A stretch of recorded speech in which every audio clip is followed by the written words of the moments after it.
এবার আমরা আলোচনা করব লসিকা সম্পর্কে, যাকে ইংরেজিতে বলা হচ্ছে লিম্ফ। লসিকা এবং লিম্ফ শব্দগুলো আমাদের অতি পরিচিত, আমরা অনেক শুনেছি। তারপরও অনেকেরই লসিকা বা লিম্ফ সম্পর্কে পরিষ্কার ধারণা নাই। আমরা লসিকা সম্পর্কে জানবো, লসিকা কিভাবে তৈরি হয়, কোথায় থাকে সেটা জানবো, লসিকা কেন গুরুত্বপূর্ণ, কেন লসিকা আমাদের দরকার সেটাও আমরা পড়ব। প্রথমে আমরা লসিকার পরিচয়টা জেনে নিই। লসিকা হচ্ছে এক ধরনের তরল পদার্থ যারা আমাদের দেহকোষের ফাঁকে ফাঁকে অবস্থান করে। আমাদের দেহকোষের ফাঁকে ফাঁকে বেশ কিছু তরল পদার্থ থাকে, এই তরল পদার্থগুলোকেই বলা হয় লসিকা। বইয়ের সংজ্ঞায় এভাবে লেখা আছে, আমাদের দেহকোষের ফাঁকে ফাঁকে যে বর্ণহীন তরল পদার্থগুলো থাকে তাদেরকেই লসিকা বলা হয়। দেহকোষের ফাঁকে ফাঁকে যে বর্ণহীন তরল পদার্থগুলো থাকে তাদেরকেই বলা হয় লসিকা।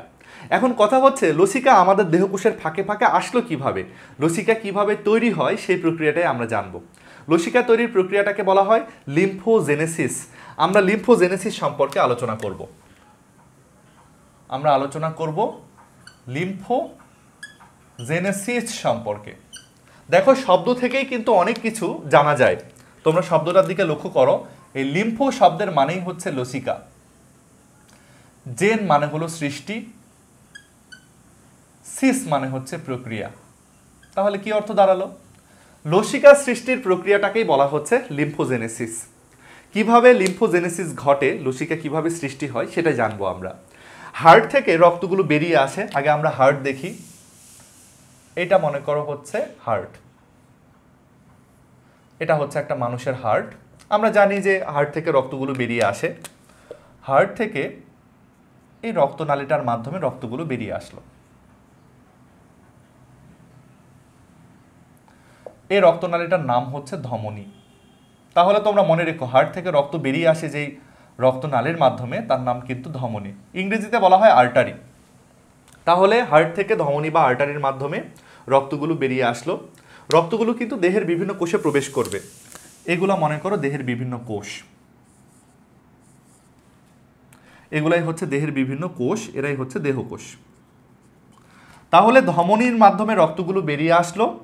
এই রক্তগুলো এখন বিভিন্ন দেহের কোষে প্রবেশ করবে বা দেহকোষে প্রবেশ করবে। তবে ধমনী সরাসরি দেহকোষে রক্তগুলো নিয়ে আসতে পারে না। ধমনী থেকে বের হয় অনেক কৈশিক নালী। এই চিকন চিকন নালীগুলোকেই কিন্তু বলা হয় কৈশিক নালী। ধমনী থেকে বের হয় অনেক কৈশিক নালী। কৈশিক নালী কিন্তু রক্তগুলোকে দেহকোষের কাছে নিয়ে যায়। তাহলে এই চিকন চিকন নালীকেই বলা হয় কৈশিক নালী। কৈশিক নালীকে ইংরেজিতে বলা হয় ক্যাপিলারিস।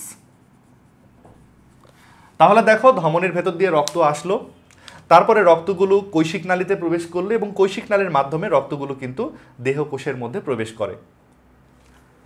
এখন দেহকোষ থেকে আবার রক্তগুলো বেরিয়ে আসে, আবার কিছু কৈশিক নালী দিয়ে রক্তগুলো বেরিয়ে আসে। দেহকোষ থেকে আবার কৈশিক নালীর মাধ্যমে রক্তগুলো বেরিয়ে আসে। সবগুলো কৈশিক নালী একটা মোটা নালীতে যুক্ত হয়। এই মোটা নালীটাকে কিন্তু বলা হয় শিরা। এই মোটা নালীটাকে বলা হয় কিন্তু শিরা বলা হয়। শিরার ভেতর দিয়ে রক্তগুলো আবার হার্টে ফিরে যায়। তাহলে এটার নাম হচ্ছে শিরা। ইংরেজিতে বললে বলা হবে ভেইন। তাহলে থিওরি খুবই সিম্পল, লক্ষ্য করো। হার্ট থেকে রক্তগুলো যাত্রা শুরু করে ধমনী বা আর্টারির মাধ্যমে। তারপর ধমনী অনেকগুলো কৈশিক নালী বা ক্যাপিলারিতে বিভক্ত হয়। তাহলে রক্তগুলো এবার ক্যাপিলারি বা কৈশিক নালীর ভেতর দিয়ে যাত্রা শুরু করে। তারপর রক্তগুলো কৈশিক নালী থেকেও বেরিয়ে আসে। কৈশিক নালী থেকে বেরিয়ে তারা শরীরের বিভিন্ন কোষে প্রবেশ করতে শুরু করে। তাহলে রক্তগুলো কিন্তু সরাসরি কৈশিক নালী থেকে দেহকোষের মধ্যে আসে না। কৈশিক নালী থেকে বের হয়ে তারপরে তারা দেহকোষের মধ্যে রক্তগুলো এবার প্রবেশ করছে। এই মুহূর্তে রক্তের মধ্যে কিন্তু অক্সিজেন রয়েছে এবং খাদ্যবস্তু রয়েছে। খাদ্যবস্তু এবং অক্সিজেন সম্পন্ন রক্তগুলো দেহকোষের মধ্যে প্রবেশ করে এবং দেহকোষ থেকে বেরিয়ে আসে বর্জ্য পদার্থ এবং কার্বন ডাইঅক্সাইড যুক্ত রক্ত। তারপরে এই দেহকোষ থেকে রক্তগুলো বেরিয়ে কৈশিক নালীতে প্রবেশ করে এবং কৈশিক নালী রক্তগুলোকে নিয়ে আসে শিরাতে। তারপর শিরা এই রক্তগুলো আবার নিয়ে ফিরে যায় কোথায়? হার্টের মধ্যে। তাহলে বিষয়টাকে সংক্ষেপে এভাবে বলা যায়, হার্ট থেকে রক্তগুলো বেরিয়ে আসে ধমনীর মাধ্যমে এবং হার্টের রক্তগুলো ফিরে যায় শিরার মাধ্যমে। হার্ট থেকে রক্ত নিয়ে বেরিয়ে আসে ধমনী এবং হার্টে রক্ত নিয়ে ফিরে যায় শিরা, শিরা ফিরে যায়, শিরা ফিরা, এভাবে মনে রাখবে, শিরা রক্ত নিয়ে ফিরে যায়। শিরা এবং ধমনী নিয়ে, রক্ত সংবহন তন্ত্র নিয়ে সামনে বিস্তারিত অনেক আলোচনা হবে, এখন সেটা সম্পর্কে আমরা আলোচনা করব না। এখন আমরা ফোকাস করব লসিকার বিষয়ে। লসিকাগুলো কিভাবে আমাদের কোষের ফাঁকে ফাঁকে অবস্থান করে সেটাই আমরা জানব। দেখো, যখন ধমনীর ভেতর দিয়ে রক্ত চলে আসে, ধমনীর মধ্যে রক্তচাপটা তখন বেশি থাকে। আমরা মনে রাখবো ধমনীর মধ্যে রক্তচাপ বেশি, এবং শিরার ভেতর দিয়ে যখন রক্ত প্রবাহিত হয় শিরার মধ্যে কিন্তু রক্তচাপ থাকে কম। খুবই সহজ ব্যাপার, ধমনীর মধ্যে রক্তচাপ বেশি এবং শিরার মধ্যে রক্তচাপ কম। এখন দেখো, মনে করো যখন হার্ট থেকে রক্তগুলো ধমনীর ভেতর দিয়ে বেরিয়ে আসে তখন 100 ml রক্ত বেরিয়ে আসলো। যেহেতু ধমনীর মধ্যে রক্তচাপ বেশি তাই ধমনীর ভেতর দিয়ে 100 ml রক্ত সুন্দরভাবে আসে, কিন্তু শিরার মধ্যে যেহেতু রক্তচাপ কম এই জন্য শিরার মধ্যে দিয়ে 100 ml রক্ত আর হার্টে ফিরে যায় না। মনে করি যে 90 ml রক্ত শিরার ভেতর দিয়ে এবার হার্টে ফিরে গেল। দেখো, ধমনী চেপে সবাইকে আনতে পেরেছিল, কিন্তু শিরা যেহেতু রক্তচাপ এখানে কম সবাইকে নিয়ে যেতে পারলো না। বেশ কিছু রক্তরস কোষের ফাঁকে ফাঁকে আটকা পড়ে গেল। তাহলে আবার একবার ব্যাপারটা জেনে নাও যে হার্ট থেকে যখন রক্তগুলো আসে 100 ml যদি রক্ত আসে শিরার ভেতর দিয়ে রক্ত কিন্তু 90 ml ফেরত যেতে পারে। 10 ml রক্ত টিস্যুর ফাঁকে ফাঁকে আটকা পড়ে যায়। এই যে টিস্যুর ফাঁকে ফাঁকে যে রক্তরসগুলো আটকা পড়ে গেল, টিস্যুর ফাঁকে ফাঁকে যে 10 ml রক্তরস আটকা পড়ে গেল, এই রক্তরসগুলোকেই বলা হবে কিন্তু লসিকা। তাহলে লসিকা কিন্তু রক্তরসেরই একটা অংশ। যে রক্তরসগুলো টিস্যুর ফাঁকে ফাঁকে আটকা পড়ে গেল তাদেরকেই কিন্তু আমরা বলবো হচ্ছে লসিকা। আর এভাবে লসিকা তৈরির প্রক্রিয়াটাকেই কিন্তু বলা হচ্ছে লিম্ফোজেনেসিস। তাহলে লিম্ফগুলো কিভাবে তৈরি হলো? দেখো, হার্ট থেকে রক্ত আসলো, আবার হার্টে রক্ত ফেরত গেল, বেশ কিছু রক্তরস টিস্যুর ফাঁকে ফাঁকে আটকা পড়ে গেল, তাদেরকেই কিন্তু আমরা বলবো হচ্ছে লসিকা। আটকা পড়ার কারণ কি? কারণ ধমনীর মধ্যে রক্তচাপ বেশি এবং শিরার মধ্যে রক্তচাপ কম। ধমনী সব রক্তকে আনতে পেরেছিল, কিন্তু শিরার মধ্যে চাপ যেহেতু কম, এরা ঠেলে সবাইকে হার্ট আর ফেরত নিয়ে যেতে পারেনি। এই হচ্ছে লসিকা এবং লসিকা তৈরির প্রক্রিয়া। পরীক্ষায় প্রশ্ন আসতে পারে যে লসিকা কোথায় থাকে, তোমরা উত্তর দিবে লসিকা থাকে আন্তঃকোষীয় ফাঁকা স্থানে। লসিকার অবস্থান কোথায়? আন্তঃকোষীয় ফাঁকা স্থানে। আন্তঃকোষীয় ফাঁকা স্থানে লসিকা থাকে। তাহলে আন্তঃকোষীয় বলতে বোঝায় দুটা কোষের মাঝামাঝি, দুটা কোষের মাঝামাঝি যে ফাঁকা জায়গাগুলো রয়েছে এখানে থাকে হচ্ছে লসিকা। অন্তঃকোষীয় বলে কিন্তু আরেকটা কথা আছে, অন্তঃকোষীয় মানে হলো কোষের ভেতরে, আর আন্তঃকোষীয় মানে হলো দুটা কোষের মাঝে। লসিকাগুলো যেহেতু আন্তঃকোষীয় ফাঁকা স্থানে থাকে এজন্য লসিকাকে বলা হয় ইন্টারস্টিশিয়াল ফ্লুইড। লসিকার আরেকটা নাম হচ্ছে ইন্টারস্টিশিয়াল ফ্লুইড। ফ্লুইড মানে তরল, তোমরা জানো। ইন্টার মানে হলো মধ্যবর্তী, ইন্টার মানে মধ্যবর্তী, এটা খুবই কমন একটা কথা। ইন্টার মানে হলো মধ্যবর্তী, আর স্টিশিয়াল মানে হলো কোষ। তাহলে কোষের মধ্যবর্তী ফাঁকা স্থানে যেহেতু লসিকাকে পাওয়া যায় এজন্য লসিকাকে বলা হয় কিন্তু ইন্টারস্টিশিয়াল ফ্লুইড। লসিকা কি জিনিস? লসিকা হচ্ছে রক্তরস, এক ধরনের রক্তরস। এবার লসিকার মধ্যে কি কি পাওয়া যায় সেটা নিয়ে আমরা আলোচনা করব। এবার আমরা আলোচনা করব লসিকার উপাদান সম্পর্কে। লসিকা কোন কোন উপাদান দ্বারা গঠিত সেটাই আমরা জানব। আমাদের আলোচনার বিষয় হচ্ছে লসিকার উপাদান। লসিকার মধ্যে প্রধানত দুইটা উপাদান থাকে। দেখো, লসিকার মধ্যে প্রধানত দুইটা উপাদান থাকে, এক হচ্ছে কোষ উপাদান, আরেকগুলো হচ্ছে কোষবিহীন উপাদান।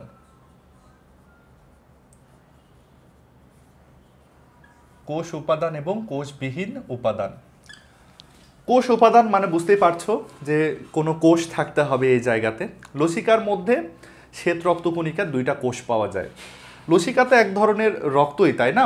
রক্তের মতোই তো একটা জিনিস, রক্তেরই কিছু অংশ হলো লসিকা। এর জন্য লসিকার মধ্যে শ্বেত রক্তকণিকার দুইটা কোষ পাওয়া যায়। লোহিত রক্তকণিকা বা অনুচক্রিকা বা শ্বেত রক্তকণিকা সব কোষ তা নয়, শ্বেত রক্তকণিকার স্পেসিফিকভাবে দুইটা কোষ পাওয়া যায়।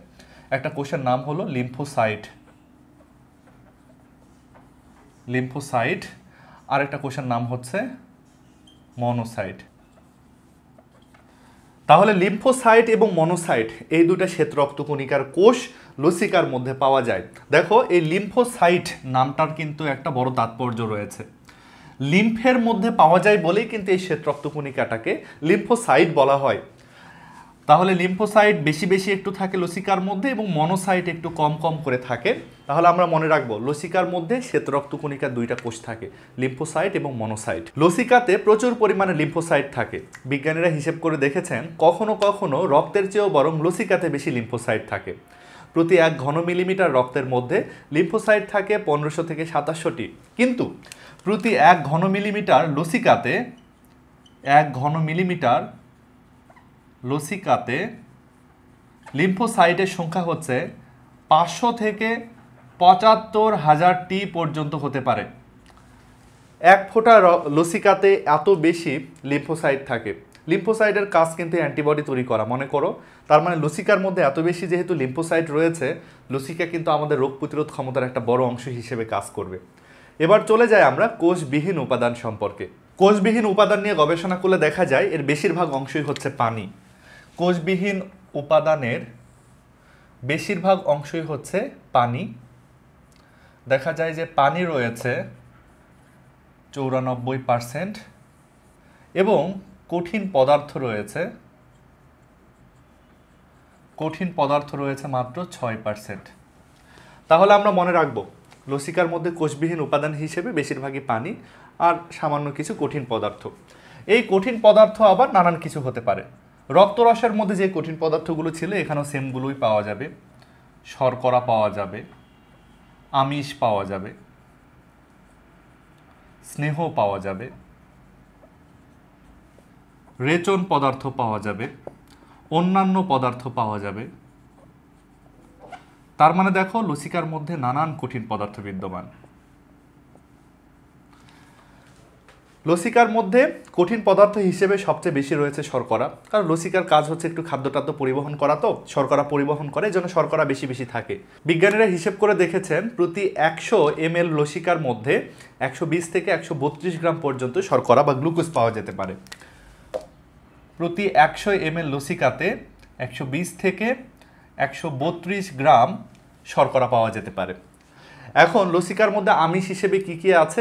বিভিন্ন রকম প্লাজমা প্রোটিনগুলো, অ্যালবুমিন, গ্লোবিউলিন, প্রথমবিন, ফাইব্রিনোজেন, এই হ্যানত্যান যত প্লাজমা প্রোটিন রয়েছে সবগুলাই কিন্তু লসিকার মধ্যে পাওয়া যেতে পারে। স্নেহ হিসেবে একটু বলে রাখি, লসিকা কিন্তু স্নেহ পরিবহনে সবচেয়ে গুরুত্বপূর্ণ ভূমিকা পালন করে। স্নেহ জাতীয় পদার্থ আমাদের সবচেয়ে বেশি পরিবাহিত হয় লসিকার মাধ্যমে। যখন আমরা খাদ্য খাই, খাবারের মধ্যে যে স্নেহ জাতীয় পদার্থগুলো ছিল সেগুলো ক্ষুদ্রান্ত থেকে বেরিয়ে লসিকার মাধ্যমেই কিন্তু তারা আমাদের যকৃৎ পর্যন্ত পৌঁছায় এবং যকৃৎ থেকে হার্টে যায়, হার্ট থেকে সারা দেহের মধ্যে যায়। তাহলে লসিকা কিন্তু খুব বেশি স্নেহ পরিবহন করে। লসিকা এবং স্নেহ যখন একত্রিত হয়, যখন স্নেহ একত্রিত হয় তখন দুধের মতো সাদা দেখায়। স্নেহ এবং যখন লসিকা একত্রিত হয় তখন তাদেরকে দুধের মতো সাদা দেখায়। এই জিনিসটাকে বলা হয় কাইল। উচ্চারণটাও লিখে দিলাম, কাইল। তাহলে আমরা মনে রাখবো স্নেহ এবং লসিকা যখন একত্রিত হয় তখন এদেরকে দুধের মতো সাদা দেখায়, তখন তাকে বলা হয় কাইল। লসিকার মোট কঠিন অংশের 5 থেকে 15% কাইল থাকতে পারে। 5 থেকে 15% কাইল, তার মানে বুঝে যাচ্ছে যে শর্করা সবচেয়ে বেশি থাকবে লসিকাতে, দ্বিতীয়ত থাকবে হচ্ছে স্নেহ পদার্থ। রেচন পদার্থ হিসেবে লসিকা যত ধরনের রেচন পদার্থ রক্তরসের মধ্যে ছিল সবগুলো লসিকার মধ্যেও পাওয়া যাবে, যেমন ইউরিয়া, ইউরিক অ্যাসিড, ক্রিয়েটিনিন, এগুলো সবই কিন্তু লসিকার মধ্যে আছে। অন্যান্য পদার্থ হিসেবে লসিকার মধ্যে বিভিন্ন জীবাণু থাকতে পারে, বিভিন্ন খাদ্যবস্তুর টুকরা থাকতে পারে। অন্যান্য পদার্থ হিসেবে লসিকার মধ্যে বিভিন্ন জীবাণু থাকতে পারে, বিভিন্ন শরীরের অপ্রয়োজনীয় সেল থাকতে পারে, যেমন ক্যান্সার সেল, বিভিন্ন রকম খাদ্যবস্তুর টুকরা থাকতে পারে, নানান কিছু লসিকার মধ্যে থাকতে পারে। এগুলো এত ইম্পর্টেন্ট না, বেশি ইম্পর্টেন্সের সাথে পড়বো আমরা এইটা আর এইটা।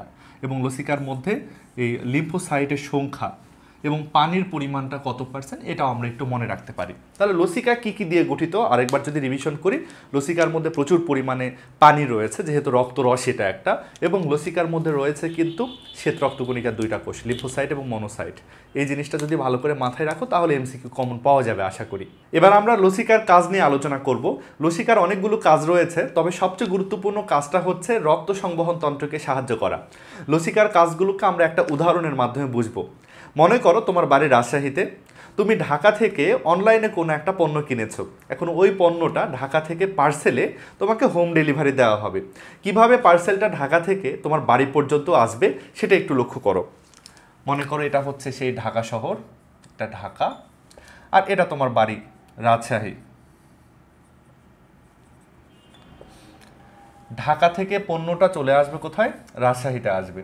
কিসের মাধ্যমে? নিশ্চয়ই রাস্তা দিয়ে আসবে। এটাই হচ্ছে সেই রাস্তা। এই রাস্তাতে একটা বড় গাড়িতে করে, এটা হচ্ছে একটা বড় গাড়ি, এই বড় গাড়িটাতে করে পার্সেলটা রাজশাহীতে চলে আসবে। ঢাকা থেকে একটা বড় গাড়িতে করে রাজশাহীতে পার্সেলটা চলে আসবে। দেখো বড় গাড়িটা রাজশাহীতে এসে পৌঁছালো মনে করো। তাহলে দেখো ঢাকা থেকে একটা বড় গাড়িতে করে রাজশাহীতে পার্সেলটা চলে আসলো। রাজশাহীতে আসলো কিন্তু তোমার বাড়িতে তো যেতে পারলো না, কারণ তোমার বাড়ি রাস্তার পাশে নয়। তোমার বাড়ি হচ্ছে অনেক চিপা একটা গলির ভেতরে। এই জায়গাতে তোমার বাড়ি। তোমার বাড়িতে যেতে হলে এদিক দিয়ে এদিক দিয়ে এদিক দিয়ে এদিক দিয়ে এখানে চলে যেতে হবে। তাহলে বোঝো অবস্থা। বড় গাড়িতে করে ঢাকা থেকে রাজশাহীতে পার্সেলটা আসতে পারে, কিন্তু বড় গাড়িতে করে পার্সেলটা তোমাদের বাড়িতে পৌঁছানো একদমই অসম্ভব, কারণ তোমার বাড়িতে যাওয়ার জন্য যে রাস্তাটা রয়েছে সেটা খুবই সরু। তাহলে উপায় কি বলো তো? কেউ সাইকেলে করে অথবা মোটর সাইকেলে করে, কেউ সাইকেলে করে অথবা মোটর সাইকেলে করে পার্সেলটা তোমার বাড়িতে গিয়ে তোমাকে হোম ডেলিভারি দিয়ে আসবে। পার্সেলের সিস্টেমটা তো এরকমই, তাই না? যে জায়গাতে বড় গাড়ি ঢুকতে পারে না সেখানে সাইকেল মোটর সাইকেলে করে হোম ডেলিভারি দেওয়া হয়। সেম ঘটনা আমাদের দেহের জন্য প্রযোজ্য। আমাদের দেহ এরকমই একটা ঘটনা চলে। আমাদের রক্তনালীগুলো এই মোটা রাস্তার মতো, এবং আমাদের রক্তগুলো হচ্ছে এই বড় গাড়ির মতো, এবং আমাদের শরীরের কোষগুলো হচ্ছে এই বাড়িগুলোর মতো। এই বাড়িগুলোর মতো আমাদের শরীরের কোষ। আমাদের রক্তনালী, আমাদের রক্ত শরীরের প্রত্যেকটা কোষ পর্যন্ত পৌঁছাতে পারে না। আমাদের রক্তনালী এই কোষ এই কোষ এই কোষগুলো পর্যন্ত পৌঁছাতে পারে না। তাহলে উপায় কি?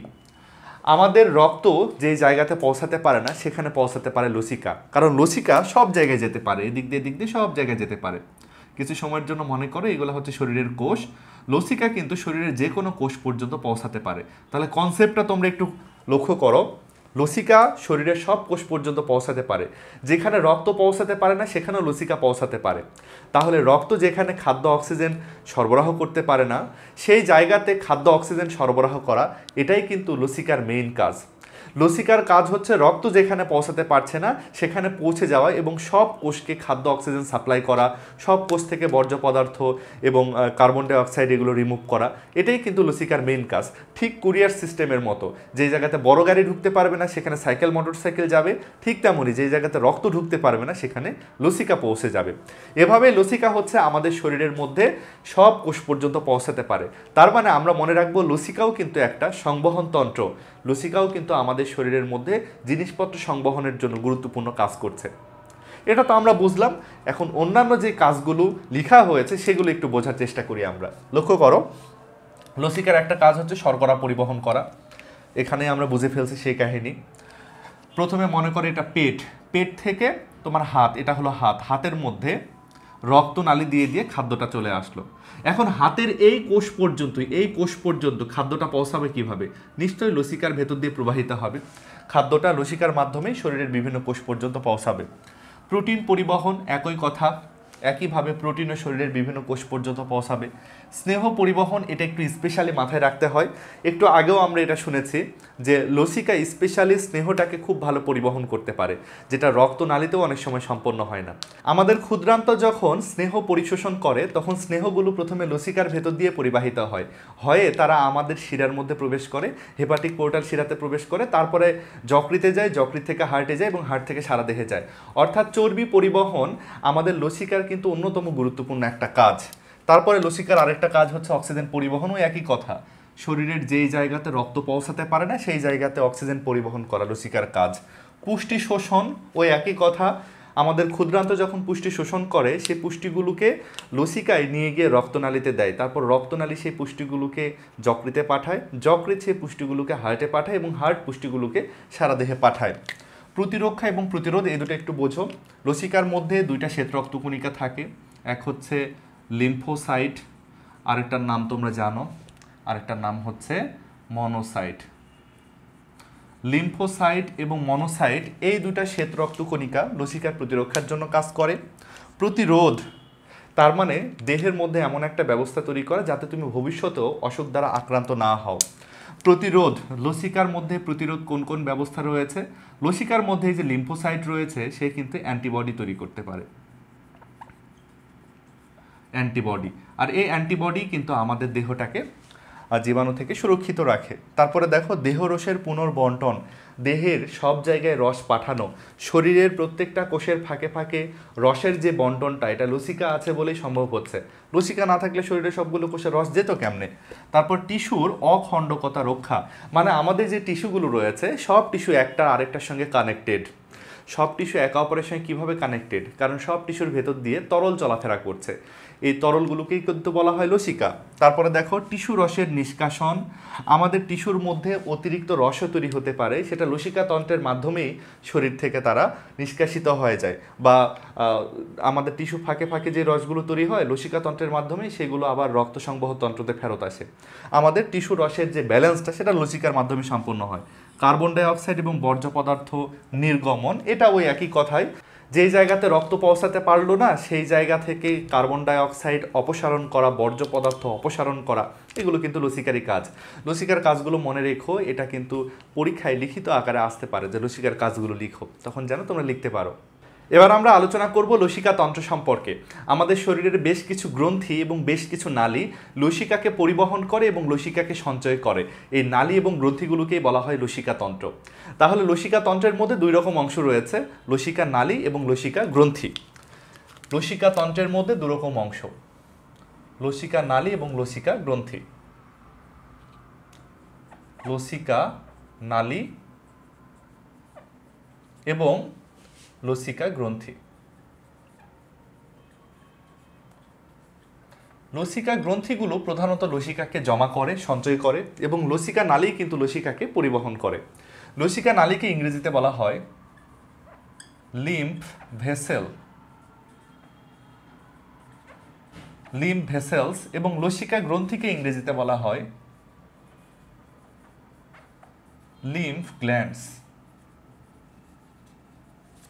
লিম্ফ ভেসেলস এবং লিম্ফ গ্ল্যান্ডস মিলেই কিন্তু আমাদের লসিকা তন্ত্রটা গঠিত।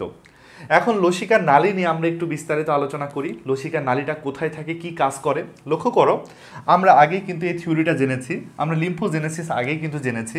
আমরা জানি ধমনী দিয়ে যদি 100 ml রক্ত আসে, শিরা দিয়ে 90 ml রক্ত ফেরত যায়। 10 ml রক্তরস কিন্তু কোষের ফাঁকে ফাঁকে অবস্থান করে। এই 10 ml রক্তরস বা 10% রক্তরসকেই কিন্তু বলা হয় লসিকা।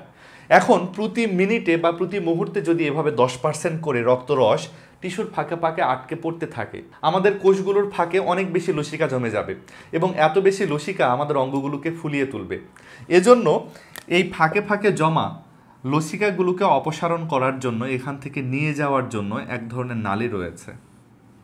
এই নালীগুলোকেই বলা হয় কিন্তু লসিকা নালী। তাহলে লসিকা নালীর কাজ কি বলতো? টিস্যুর ফাঁকে ফাঁকে জমানো যে লসিকাগুলো রয়েছে তাদেরকে এখান থেকে নিয়ে গিয়ে শিরার সঙ্গে মিলিয়ে দেওয়া, এবং শিরা এবং লসিকা একত্রে মিলিত হয়, হার্টের দিকে চলে যায়। তোমরা একটা জিনিস তাহলে মনে রেখো, লসিকা যে সংবহন তন্ত্রটা রয়েছে সেটা কিন্তু একটা একমুখী সংবহন তন্ত্র। অর্থাৎ দেখো, লসিকা কিন্তু হার্ট থেকে আসে না, হার্ট থেকে শুধু ধমনের মাধ্যমে রক্ত আসে, কিন্তু ফিরে যাওয়ার সময় লসিকাগুলো শুধু ফিরে যায়, এরা আসে না শুধু যায়, এরা আসে না শুধু যায়। এজন্য এই সংবহন তন্ত্রকে বলা হয় কিন্তু একমুখী সংবহন তন্ত্র। আমরা লসিকা সংবহন তন্ত্র নিয়ে পরে আবার পড়ব, তবে একটা জিনিস এখানে আমরা মনে রাখবো, রক্ত যেমন চলাচল করছে শরীরের মধ্যে দিয়ে, এই তন্ত্রটাকে বলা হয় রক্ত সংবহন তন্ত্র, লসিকাও কিন্তু শরীরের ভেতর দিয়ে চলাচল করছে, এটাকে বলা হয় লসিকা সংবহন তন্ত্র।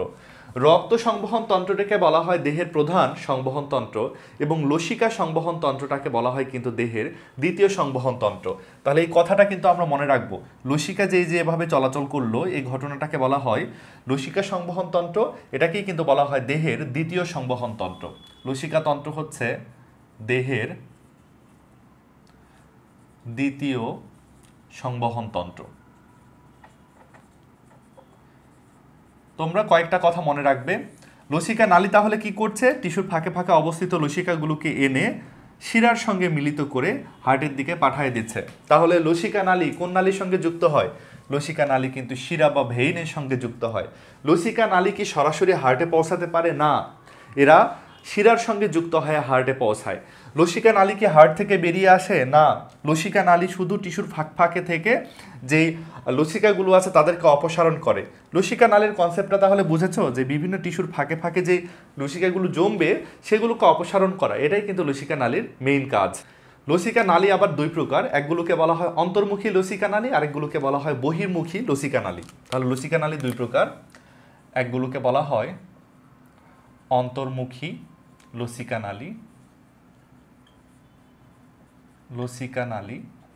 আরেকগুলোকে বলা হয় বহির্মুখী লসিকা নালী, বহির্মুখী লসিকা নালী। তাহলে লসিকা নালী দুই প্রকার, অন্তর্মুখী লসিকা নালী এবং বহির্মুখী লসিকা নালী। অন্তর্মুখী লসিকা নালী কাকে বলে? যে সকল লসিকা নালী লসিকাগুলোকে লসিকা গ্রন্থিতে নিয়ে যায় তাদেরকে বলা হচ্ছে অন্তর্মুখী লসিকা নালী। এবং বহির্মুখী লসিকা নালী হচ্ছে সেই লসিকা নালীগুলো যারা লসিকা গ্রন্থি থেকে লসিকাগুলোকে বাইরে নিয়ে আসে। যারা লসিকা গ্রন্থির মধ্যে লসিকাকে নিয়ে যায় তারা অন্তর্মুখী লসিকা নালী, আর যারা লসিকা গ্রন্থি থেকে লসিকাগুলোকে বাইরে বেরিয়ে আনে তাদেরকে বলা হচ্ছে বহির্মুখী লসিকা নালী। একটু উদাহরণ সহকারে দেখো, মনে করো এটা হচ্ছে লসিকা গ্রন্থি, এটা হচ্ছে লসিকা গ্রন্থি। এই যে একটা নালী, এই নালীটা কি করলো? লসিকাগুলোকে লসিকা গ্রন্থির দিকে নিয়ে গেল। একটা নালী লসিকাকে লসিকা গ্রন্থিতে নিয়ে গেল, এই নালীটাকে আমরা বলবো হচ্ছে অন্তর্মুখী লসিকা নালী। দেখো আরেকটা নালী, এই নালীটা কি করছে? দেখো লসিকাগুলোকে লসিকা গ্রন্থি থেকে বাইরে বের করে আনছে, এই নালীটাকে আমরা বলবো হচ্ছে বহির্মুখী লসিকা নালী। দেহের অবস্থানের উপর ভিত্তি করে সমগ্র লসিকা নালীগুলোকে দুই ভাগে ভাগ করা হয়, ডান লসিকা নালী এবং থোরাসিক লসিকা নালী। তাহলে অবস্থানের ভিত্তিতে লসিকা নালী আবার দুই প্রকার, একগুলো হচ্ছে ডান লসিকা নালী, অবশ্যই দেহের ডান পাশে এরা থাকবে, এবং আরেকগুলো হচ্ছে থোরাসিক লসিকা নালী, থোরাসিক লসিকা নালী, থোরাসিক লসিকা নালী। থোরাসিক এর বানান এরকম, থোরাসিক। এই থোরাসিক শব্দের মানে হচ্ছে বুক। তার মানে সমগ্র লসিকা নালীগুলোকে দুই ভাগে ভাগ করা হচ্ছে অবস্থানের উপর ভিত্তি করে।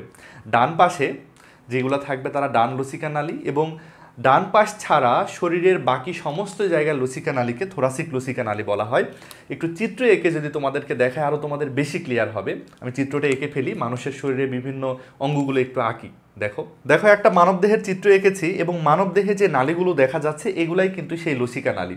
আমরা আগে থেকে জানি লসিকা নালী দুই প্রকার, ডান লসিকা নালী এবং থোরাসিক লসিকা নালী। চিত্রের মানুষের কোনগুলো ডান লসিকা নালীর অংশ এবং কোনগুলো থোরাসিক লসিকা নালীর অংশ সেই বিষয়টাই আমরা আগে ভালো করে জানব। তার আগে আমাদের জানতে হবে যে চিত্রের ডান বাম কোনটা। দেখো আমার যে পাশে ডান হাত হবে এটা আমার ডান হাত, এই পাশটাই চিত্রের মানুষের জন্য বাম, এবং আমার যে পাশে বাম হাত হবে সেটা চিত্রের মানুষের জন্য হবে ডান। শুধু এই টপিক না, বই আমরা যেই টপিকই পড়তে যাই না কেন, আমাদের নিজেদের ডান হাতের সাপেক্ষে আমরা যদি বইয়ের চিত্রকে তুলনা করি দেখা যাবে বইয়ের যে মানুষটার চিত্র দেওয়া আছে তার ডান বাম কিন্তু আমাদের থেকে একটু উল্টা।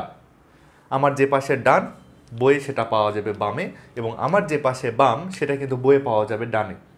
এর কারণ হচ্ছে এই বই পড়ে যদি তুমি ডাক্তার হও, ডাক্তার হলে তুমি কি করবে? রুগীর চিকিৎসা করবে। রুগী তোমার সামনে দাঁড়ালে রুগীর যে পাশে ডান হবে যে পাশে বাম হবে সেভাবেই কিন্তু বইটা লেখা হয়েছে। দেখো আমি এভাবে না দাঁড়িয়ে আমি যদি এরকম সামনাসামনি দাঁড়াই তাহলে দেখো ডান বাম কিন্তু মিলে যাচ্ছে। কিছু সময়ের জন্য মনে করো আমি তোমাদের রুগী, তোমরা আমার ডাক্তার, তাহলে দেখো আমার বডির সাথে কিন্তু এই ডান বাম ঠিকমতো মিলে যাচ্ছে। যাই হোক, এই বিষয়টা আমি অনেকবার বলেছি, আবারও বললাম।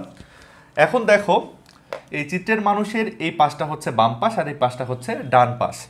এখন তোমাদেরকে যদি জিজ্ঞেস করা হয় ডান লসিকা নালী কোনগুলো হবে, তোমরা হয়তো ভাববে যে এগুলা এগুলা এগুলা এগুলা সব হচ্ছে ডান লসিকা নালী হবে, কিন্তু আসলে তা নয়। ডান লসিকা নালী শুধু এইটুকু অংশ, দেখো এইটুকু অংশ হচ্ছে ডান লসিকা নালীর অংশ, এইটুকু অংশই হচ্ছে শুধু ডান লসিকা নালীর অংশ। তার মানে ডান যে হাত রয়েছে, ডান হাতের লসিকা নালীগুলো, ডান গলার লসিকা নালীগুলো এবং ডান বুকের লসিকা নালীগুলো, এগুলাই হচ্ছে ডান লসিকা নালীর অংশ। বাদ বাকি দেহের মধ্যে যত লসিকা নালী রয়েছে দেহের নিম্ন অংশে, অর্থাৎ পায়ের যে লসিকা নালীগুলো, পেটের লসিকা নালীগুলো, বাম হাতের, বাম গলার, বাম বুকের সমস্ত লসিকা নালীকেই কিন্তু বলা হবে থোরাসিক লসিকা নালী। এই জিনিসটা অনেক কনফিউজিং, এই জন্য একটু ভালো করে মনে রাখতে হবে। শুধু ডান হাত এবং ডান গলা এবং ডান বুক, ডান হাত, ডান গলা এবং ডান বুক, এই 3 জায়গার লসিকা নালীকেই বলবো আমরা ডান লসিকা নালী। ডান পায়ের লসিকা নালী কিন্তু বাম পাশে চলে যাচ্ছে, সে থোরাসিক লসিকা নালীর অংশ হয়ে যাচ্ছে। এই জিনিসটা মাথায় রেখো। এখন এই লসিকা নালীগুলো করে কি? এই লসিকা নালীগুলো কিন্তু শিরার সঙ্গে যুক্ত হয় এবং শিরার সঙ্গে যুক্ত হয় হার্টে পৌঁছে যায়। দেখো এই জায়গাতে একটা মানুষের হার্ট থাকে, এখানে একটা মানুষের হার্ট থাকে এবং হার্টের উপরের দিকে থাকে কিন্তু শিরা। দেখো শিরার সঙ্গে কিন্তু লসিকা নালীগুলো কানেক্টেড হয়ে গেল। হার্টের যে শিরাগুলো রয়েছে শিরার সঙ্গে কিন্তু লসিকা নালীটা কানেক্টেড। তাহলে এই জিনিসটা আমরা মনে রাখবো। হার্টের উপরের দিকে যে শিরা রয়েছে যার নাম ঊর্ধ্ব মহাশিরা, তার সঙ্গে লসিকা নালীগুলো কিন্তু কানেক্টেড থাকে। এখন দেখো আরও একটা বিশেষ লসিকা নালী রয়েছে যেটা আমাদের পরিপাকতন্ত্রে পাওয়া যায়। এই যে নাড়িভুঁড়ি আছে না, এখানে হচ্ছে পাকস্থলী, এটা হলো পাকস্থলী, তারপরে এই যে নাড়িভুঁড়ি।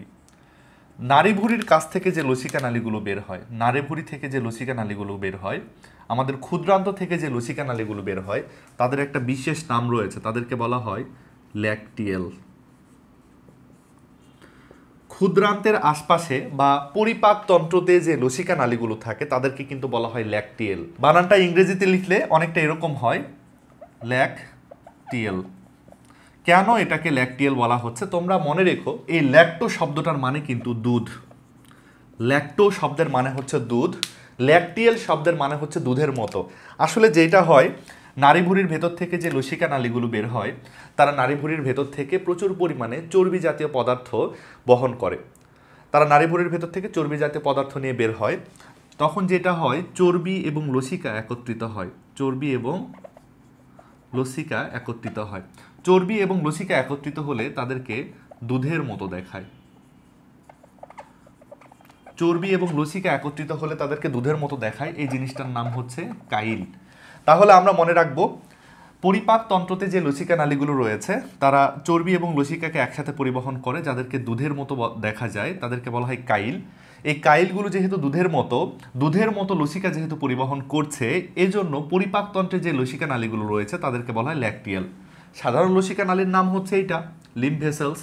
তবে আমাদের পরিপাকতন্ত্রের যে লসিকা নালীগুলো রয়েছে যারা আসলে কাইল পরিবহন করে, দুধের মতো কাইল পরিবহন করে, তাদেরকে বলবো আমরা ল্যাকটিয়েল। এই কথাটা কিন্তু খুব ভালো করে মনে রেখো।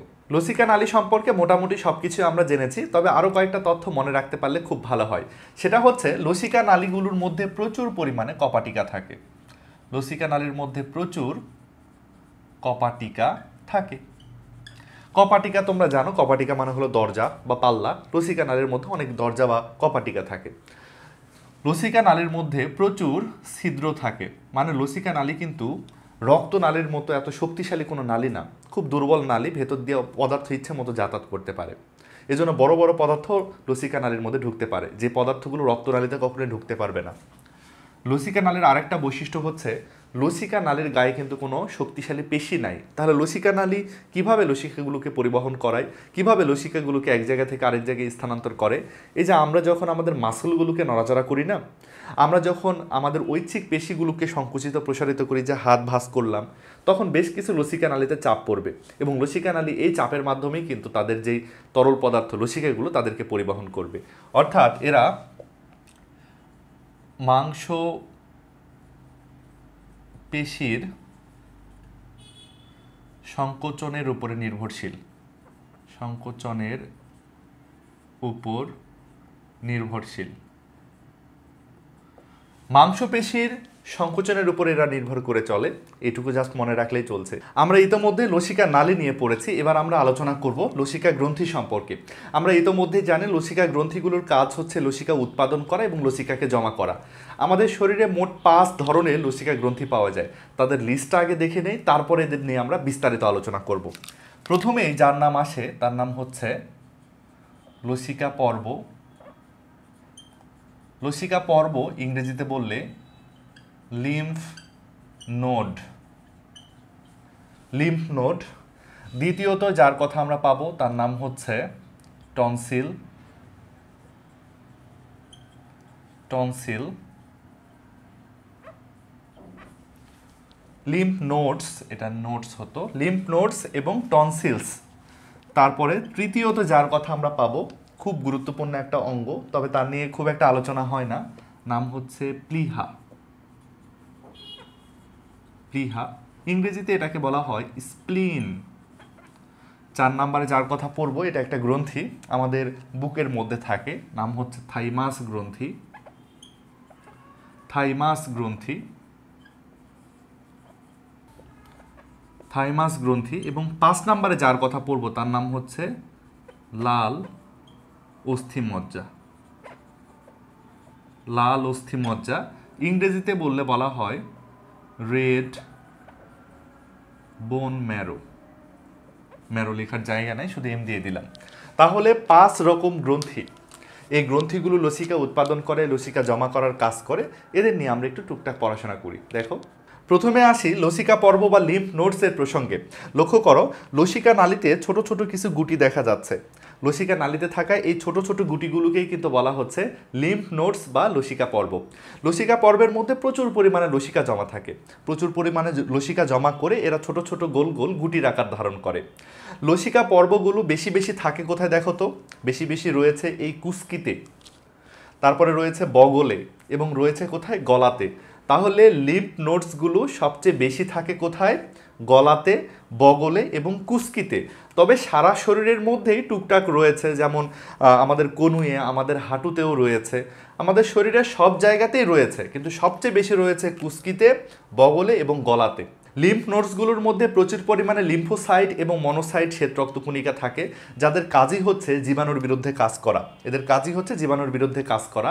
একটা মানুষ যখন বিভিন্ন জীবাণু দ্বারা আক্রান্ত হয়, তখন এই লসিকা পর্বগুলোতে বা লিম্ফ নোডসগুলোতে লসিকার পরিমাণ আরও বেড়ে যায়। তখন এই জিনিসগুলো আরও বেশি ফুলে যায়। লিম্ফ নোডসগুলো অসুখ দ্বারা আক্রান্ত হলে আরও বেশি ফুলে যায়। একজন অভিজ্ঞ ডাক্তার গলাতে স্পর্শ করেই লিম্ফ নোডসগুলোর ফুলে যাওয়াটাকে টের পান এবং রোগ নির্ণয় করতে পারেন। বিজ্ঞানীরা হিসেব করে দেখেছেন, একজন সুস্থ স্বাভাবিক মানুষের শরীরে লিম্ফ নোডসের সংখ্যা প্রায় 400 থেকে 700টি। তাহলে একজন মানুষের শরীরে লিম্ফ নোডসের সংখ্যা কত? 400 থেকে 700টি লিম্ফ নোডস একটা সুস্থ স্বাভাবিক মানুষের শরীরে থাকে। সবচেয়ে বেশি থাকে কোথায়? কুস্কিতে, বগলে এবং গলাতে। এবার আমরা আলোচনা করব টনসিল সম্পর্কে। আমাদের মুখ এবং গলাতে বেশ কিছু লসিকা গ্রন্থি রয়েছে, বেশ কিছু ফুলানো ফুলানো জায়গা রয়েছে, এদের নামই হলো টনসিল। টনসিল আমাদের মুখের মধ্যে প্রায় 4 ধরনের রয়েছে। বইয়ে 3 ধরনের কথা বলা হয়েছে, তবে অ্যাকচুয়ালি টনসিল আমাদের মুখে এবং গলাতে রয়েছে প্রায় 4 ধরনের। টনসিলগুলোর নাম তোমাদের একটু বলি। প্রধানত যে টনসিলটার কথা আমরা সবচেয়ে বেশি জেনে থাকি তার নাম হচ্ছে প্যালেটাইন টনসিলস। প্যালেট মানে হলো তালু, উপরের তালুতে এই টনসিলগুলো থাকে। এরা বারবার ইনফেক্টেড হয় এবং এদেরকে ফুলানো অবস্থায় আমরা দেখতে পাই। এছাড়াও আমাদের আরও একটা টনসিল যেটা নাক এবং মুখের সংযোগস্থলে থাকে, নাম হচ্ছে অ্যাডেনয়েড। Adenoid tonsil. অ্যাডেনয়েড টনসিলের আরেকটা নাম ফ্যারেঞ্জিয়াল টনসিল, তবে আমরা অ্যাডেনয়েডই লিখব। আরও এক ধরনের টনসিল রয়েছে আমাদের মুখে, যাদের নাম হচ্ছে টিউবাল টনসিল। এটা আসলে ইউস্টেশিয়ান টিউবের মুখে থাকে। কান থেকে একটা নালী আমাদের গলায় এসে উন্মুক্ত হয়, সেই নালীটার নাম ইউস্টেশিয়ান টিউব। ইউস্টেশিয়ান টিউবের মুখে যে টনসিলটা থাকে তার নাম হলো টিউবাল টনসিল। আরও এক ধরনের টনসিল রয়েছে যার নাম হচ্ছে লিঙ্গুয়াল টনসিল। লিঙ্গুয়াল টনসিল তোমরা হয়তো জানো, লিঙ্গুয়াল শব্দের মানে হলো জিহ্বা। এটা জিহ্বার পেছনের দিকে থাকে। প্যালেটাইন টনসিল এটা তালুতে থাকে। অ্যাডেনয়েড টনসিল এটা নাক এবং মুখের সংযোগস্থলে থাকে, ন্যাজোফ্যারিংসে থাকে। টিউবাল টনসিল এটা ইউস্টেশিয়ান টিউবের মুখে থাকে এবং লিঙ্গুয়াল টনসিল এটা থাকে জিহ্বার পেছনে। এই যে টনসিলগুলো রয়েছে এগুলা কিন্তু মোটামুটি আমরা হা করলে আয়নার সামনে গিয়ে মুখের পেছনের দিকের যে জায়গাগুলো দেখা যায়, যাকে আসলে গলবিল বা ফ্যারিংস বলা হয়, সেখানে মোটামুটি 4 ধরনের টনসিলই থাকে। তাহলে তুমি আয়নার সামনে গিয়ে বড় করে হা করে যদি দেখো একদম মুখের পেছনের দিকে ছোট ছোট কিছু গুটি, ওইগুলাই হচ্ছে সেই টনসিল। এই টনসিলগুলোর কাজই হচ্ছে প্রচুর পরিমাণে লসিকা জমা করা। লসিকা জমা করে, এই জন্যই কিন্তু এদেরকে বলা হয় লসিকা গ্রন্থি বা লিম্ফ গ্ল্যান্ডস বলা হচ্ছে এদেরকে। এই লসিকা গ্রন্থিগুলোর মধ্যে প্রচুর পরিমাণে লসিকা জমা থাকে, প্রচুর পরিমাণে লিম্ফোসাইট মনোসাইট থাকে। এই জন্য এদের কাজই হচ্ছে জীবাণুর বিরুদ্ধে মারামারি করা। আমরা যে খাবারটা খাই, আমরা যে শ্বাস প্রশ্বাসের মাধ্যমে বাতাসটা গ্রহণ করি, এই খাবারের মধ্যে এবং শ্বাস প্রশ্বাসের বাতাসের মধ্যে যে জীবাণুগুলো থাকে তাদের সাথে মারামারি করাই কিন্তু এই টনসিলগুলোর কাজ। এখন এই টনসিলগুলো অনেক সময় জীবাণু দ্বারা আক্রান্ত হয়ে যেতে পারে। এরা বিভিন্ন ভাইরাস, ব্যাকটেরিয়া, ছত্রাক দ্বারা আক্রান্ত হয়ে যেতে পারে। টনসিলগুলো যদি কোনো জীবাণুর দ্বারা আক্রান্ত হয়ে যায় তখন এই অবস্থাটাকে বলা হয় টনসিলাইটিস। তোমরা মনে রেখো, শব্দের শেষে যদি আইটিস থাকে তাহলে সংক্রমণ বোঝায়। টনসিল মানে তো হচ্ছে টনসিল। টনসিলের মধ্যে যদি কোনো সংক্রমণ ঘটে তখন সেই অবস্থাটাকে বলা হচ্ছে টনসিলাইটিস। আর টনসিলাইটিস হলে তখন সবগুলো টনসিল ফুলে উঠবে, তখন আমাদের গলা ফুলে যাবে। এই জন্য এটাকে কিন্তু গলা ফোলা অবস্থাও বলা হয়। এবং গলা যেহেতু ফুলে গেছে এই জন্য ঢোক গিলতে খুব কষ্ট হবে। এই জন্য টনসিলাইটিস হলে আমাদের গলা ফুলে যায় এবং ঢোক গিলতে কষ্ট হয়। কিন্তু আমরা একটা ভুল শব্দ ব্যবহার করি, আমাদের গলা ফুলে গেলে, আমাদের টনসিল ফুলে গেলে আমরা তখন বলি যে আমাদের টনসিল হয়েছে। অপরজনের সঙ্গে গল্প করার সময় বলি যে আমার খুব গলা ব্যথা করছে, আমার টনসিল হয়েছে। মজার ব্যাপার হলো আমাদের টনসিল কিছু হওয়ার নাই, টনসিল আমাদের হয়ে আছে। টনসিলে ইনফেকশন হয়েছে। টনসিলের ইনফেকশনকে কিন্তু বলা হয় টনসিলাইটিস। কিছু মানুষ রয়েছে যাদের বারবার টনসিল আক্রান্ত হয়, তাদের বারবার টনসিলাইটিস হয়। এমত অবস্থায় ডাক্তার যেটা করে, টনসিল কোনোটাকে কেটে ফেলার সিদ্ধান্ত নিয়ে ফেলে। ডাক্তার কি করে, কোনো একটা টনসিল কেটে ফেলে যেটা বারবার ইনফেক্টেড হচ্ছে। টনসিলকে যদি কেটে ফেলা হয় এই অপারেশনটাকে বলা হয় টনসিলেক্টমি। দেখো, টনসিলকে কেটে ফেললে এটাকে বলা হয় টনসিলেক্টমি। তোমরা একটা জিনিস খুব ভালো করে মনে রেখো, একটমি শব্দের মানে হচ্ছে কাটা। টমি কথাটার মানেও কিন্তু কাটা। আর টনসিল মানে তো টনসিলই। টনসিলটাকে কেটে ফেললে সেটাকেই বলা হবে কিন্তু টনসিলেক্টমি। তাহলে টনসিলকে একদম কেটে ফেলাকে বলা হচ্ছে টনসিলেক্টমি। টনসিলে কোনো সমস্যা হলে, কোনো ইনফেকশন হলে সেটাকে বলা হচ্ছে টনসিলাইটিস। আর টনসিল হচ্ছে আমাদের গলাতে থাকা বেশ কিছু লসিকা গ্রন্থি, যেখানে প্রচুর লসিকা জমা থাকে, এদেরকে দেখে ছোট ছোট গুটির মতো লাগে। এবার আমরা আলোচনা করব প্লীহা বা স্প্লিন সম্পর্কে। প্লীহা আমাদের শরীরের খুবই গুরুত্বপূর্ণ একটা অঙ্গ, তারপর আমরা অনেকেই প্লীহা সম্পর্কে বিস্তারিত জানি না। এর কারণ হচ্ছে প্লীহা সম্পর্কে আমাদের বইয়ে বেশি কিছু আলোচনা করা হয়নি। এজন্য প্লীহা সম্পর্কে তোমাদের একটা বেসিক আইডিয়া দিব এবং প্লীহার সঙ্গে লসিকাতন্ত্রের সম্পর্কটা কোথায় সেটাই ব্যাখ্যা করব। তাহলে প্রথমে আমরা প্লীহার অবস্থান সম্পর্কে জেনে নিই। প্লীহা শরীরের কোন জায়গাতে থাকে? লক্ষ্য করো, এটা মনে করো একটা মানুষের শরীর। মানুষের শরীরের এই জায়গাটা হচ্ছে তার পাকস্থলী। এই জায়গাটা হচ্ছে তার পাকস্থলী। এই জিনিসগুলো হচ্ছে তার ক্ষুদ্রান্ত্র হোক। দেখো, পাকস্থলীর ঠিক মাথাতে এরকম একটা অঙ্গ থাকে। পাকস্থলীর ঠিক শীর্ষে এরকম একটা অঙ্গ রয়েছে, দেখতে অনেকটা ডিম্বাকার অথবা মুষ্টিবদ্ধ হাতের মতো, এরকম হাতের মুষ্টির মতো। এই অঙ্গটাকেই কিন্তু বলা হচ্ছে প্লীহা। পাকস্থলীর ঠিক মাথায় প্লীহা অবস্থান করে। কিন্তু আমরা পরিপাক ও শোষণ অধ্যায়ে যখন পাকস্থলী পড়ছিলাম তখন প্লীহা সম্পর্কে পড়িনি, কারণ খাদ্য পরিপাকে প্লীহার কোনো ভূমিকা নাই। প্লীহার ভূমিকা রক্তের সাথে, এজন্য রক্তের অধ্যায়ে যখন পড়ছি তখন কিন্তু প্লীহার কথাটা আমরা জানতে পারছি। তাহলে চলো প্লীহা নিয়ে একটু বিস্তারিত আলোচনা করি। আমাদের আলোচনার বিষয় হচ্ছে প্লীহা, ইংরেজিতে স্প্লিন। প্রথমে আমরা জেনে নিয়েছি প্লীহার অবস্থান। প্লীহার অবস্থান নিয়ে আমরা আইডিয়া নিয়েছি। এর অবস্থান হচ্ছে পাকস্থলীর শীর্ষে। প্লীহা থাকে কোথায়? পাকস্থলীর শীর্ষে। এবার প্লীহার আকৃতি সম্পর্কে একটু আইডিয়া নিই। প্লীহা দেখতে কেমন লক্ষ্য করো তো। প্লীহা দেখতে নাকি অনেকটা ডিম্বাকার। প্লীহার আকৃতি নাকি অনেকটা ডিম্বাকার। কোথাও কোথাও লেখা আছে প্লীহা হচ্ছে মুষ্টির মতো। দুটাই হতে পারে।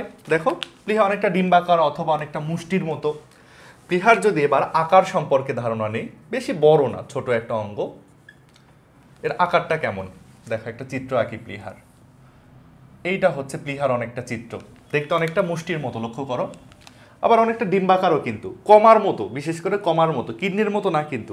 কিডনির দুই মাথায় মোটা হয়, মাঝখানে একটু সরু হয়, ওরকম না। এটার এক মাথা সরু, আরেক মাথা কিন্তু বেশ মোটা। প্লীহার যদি আকার সম্পর্কে ধারণা নেই, প্লীহার দৈর্ঘ্য কতখানি দেখো।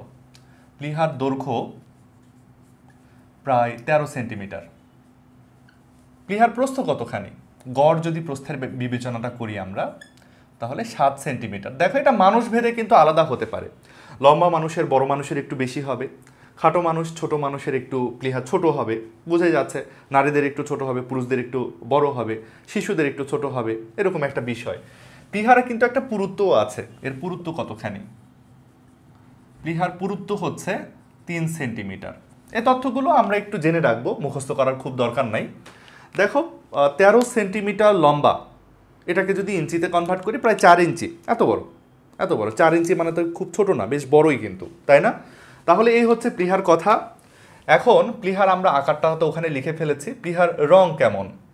প্লীহা দেখতে হালকা বেগুনি, হালকা বেগুনি। এবং প্লীহার জন্য একটা গুরুত্বপূর্ণ কথা হচ্ছে প্লীহার আবরণ।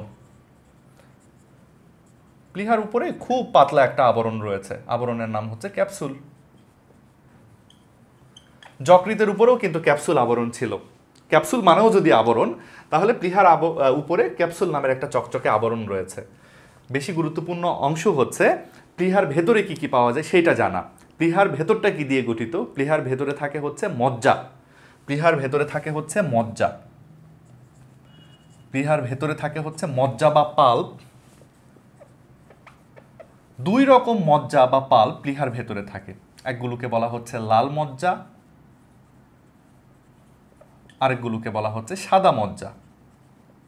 এদের ইংরেজিরও রয়েছে। লাল মজ্জাকে ইংরেজিতে বলা হয় রেড পাল্প এবং সাদা মজ্জাকে ইংরেজিতে বলা হয় হোয়াইট পাল্প। এখন লাল মজ্জাটা লাল কেন? কারণ লাল মজ্জা রেড ব্লাড সেল বা লোহিত রক্তকণিকা নিয়ে কাজ করে। লাল মজ্জা লোহিত রক্তকণিকাকে ধারণ করে, লোহিত রক্তকণিকা নিয়ে কাজ করে বলে এটাকে লাল দেখায়। আর সাদা মজ্জা এটা শ্বেত রক্তকণিকা নিয়ে কাজ করে, এজন্য এটাকে সাদা দেখায়। দেখো লাল মজ্জার কিন্তু খুবই গুরুত্বপূর্ণ কিছু কাজ রয়েছে। এরা লোহিত রক্তকণিকাকে ধারণ করে। লাল মজ্জা কি করে? লোহিত রক্তকণিকা ধ্বংসও করে। লোহিত রক্তকণিকার যখন বয়স হয়ে যায় তখন লোহিত রক্তকণিকা কিছু গিয়ে যকৃতের মধ্যেও মৃত্যুবরণ করে, বেশ কিছু লোহিত রক্তকণিকা এসে এই প্লীহার মধ্যেও মৃত্যুবরণ করে। প্লীহার একটা গুরুত্বপূর্ণ কাজ হচ্ছে লোহিত রক্তকণিকা ধ্বংস। এবং আরেকটা জিনিস মনে রাখবে, শিশুদের কিন্তু লোহিত রক্তকণিকা এই প্লীহার মধ্যেই তৈরি হয়। তাহলে প্লীহার লাল মজ্জার আরও একটা কাজ হচ্ছে আরবিসি তৈরি করা, লোহিত রক্তকণিকা কিন্তু তৈরিও করা। দেখো প্লীহা যেহেতু লোহিত রক্তকণিকাকে ধারণ করছে, এর জন্য প্লীহাকে একটা সুন্দর নাম দেওয়া হয়েছে। প্লীহাকে বলা হয় ব্লাড রিজার্ভার। প্লীহা যেহেতু লোহিত রক্তকণিকাকে ধারণ করে, এর জন্য প্লীহাকে বলা হয় ব্লাড রিজার্ভার। বলা হয় যে প্লীহা প্রায় 300 ml পর্যন্ত রক্ত সঞ্চয় করতে পারে। প্লীহাকে কিন্তু ব্লাড ব্যাংকও বলা হয়, বেশ ভালো রক্ত জমা আছে তো এই জন্য ব্লাড ব্যাংকও বলা হয়। এবং প্লীহার মধ্যে যেহেতু লোহিত রক্তকণিকা ধ্বংস হচ্ছে, প্লীহার লাল মজ্জার মধ্যে যেহেতু লোহিত রক্তকণিকা ধ্বংস হচ্ছে, এর জন্য প্লীহাকে কিন্তু আরও একটা সুন্দর নাম দেওয়া হয়েছে। প্লীহাকে বলা হয় grave yard of RBC. Graveyard মানে কি বলতো? কবরস্থান। গ্রেভিয়ার্ড মানে হচ্ছে কবরস্থান। এটা হচ্ছে লোহিত রক্তকণিকার কবরস্থান। বাংলাটাও লিখি কবরস্থান। প্লীহাকে কিন্তু কবরস্থানও বলা হয়। তাহলে প্লীহার এই নামগুলো আমরা একটু কষ্ট করে মনে রাখবো, এগুলো কিন্তু আমাদের এমসিকিউ আসতে পারে। এবার চলো প্লীহার যে সাদা মজ্জা তার কাজ সম্পর্কে একটু আইডিয়া নেই। সাদা মজ্জার কাজই হচ্ছে শ্বেত রক্তকণিকা নিয়ে কাজ করা, এই জন্য এরা সাদা দেখতে অ্যাকচুয়ালি। সাদা মজ্জার কাজ হচ্ছে লিম্ফোসাইট তৈরি করা। লিম্ফোসাইট তৈরি করা, লিম্ফোসাইটকে ম্যাচিউর করা, লিম্ফোসাইট তৈরি করা এবং লিম্ফোসাইটকে পূর্ণাঙ্গ করা। পূর্ণাঙ্গ করা এই কাজগুলো কিন্তু সাদা মজ্জার কাজ। সাদা মজ্জার আরও একটা কাজ হচ্ছে ম্যাক্রোফেজ।